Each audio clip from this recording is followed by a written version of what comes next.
Syria में हुए हमले के बाद कैसे बढ़ गई है पूरी दुनिया की टेंशन। सीरिया हमले पर क्या है अमेरिका का रुख? ईरान ने मेगा ड्रोन एक्सरसाइज से कैसे किया है शक्ति प्रदर्शन? वैश्विक तनाव से जुड़ी खबरों के लिए देखिए ग्लोबल टेंशन टॉप 9। होम्स के मिलिट्री कॉलेज पर हुए आतंकी हमले के जवाब में सीरियाई सेना ने जवाबी कार्रवाई शुरू कर दी है। उत्तर पश्चिम सीरिया में लगभग 60 आतंकवादी ठिकानों को मिसाइलों से निशाना बनाया गया है, जिसमें तुर्किस्तान पार्टी और अंसार अल तौहीद आतंकवादी समूहों का ठिकाना शामिल है।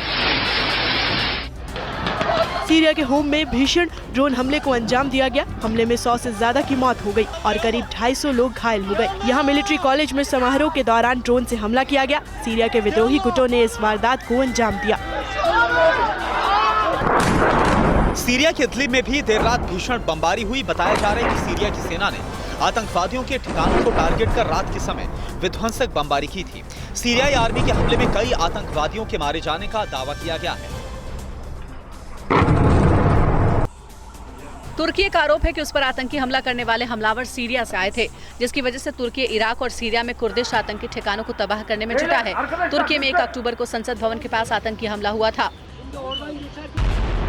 सीरिया में अमेरिकी F-16 ने तुर्की का ड्रोन मार गिराया। सीरिया में मौजूद अमेरिकी फोर्स पर इस ड्रोन से हमले का खतरा था। इससे पहले तुर्की का ये ड्रोन कई कुर्दिश ठिकानों पर बमबारी कर चुका था। पहली बार अमेरिका ने किसी कुर्दिश ड्रोन पर हमला किया, जिससे तनाव बढ़ सकता है। सीरिया ड्रोन हमले में सीरियाई रक्षा मंत्री की बाल बाल बची जान। बताया जा रहा है कि ड्रोन से जिस बिल्डिंग पर बमबारी हुई, हमले से कुछ देर पहले तक सीरियाई रक्षा मंत्री वहां पर मौजूद थे, लेकिन अटैक के कुछ मिनट पहले ही रक्षा मंत्री वहां से निकल गए थे।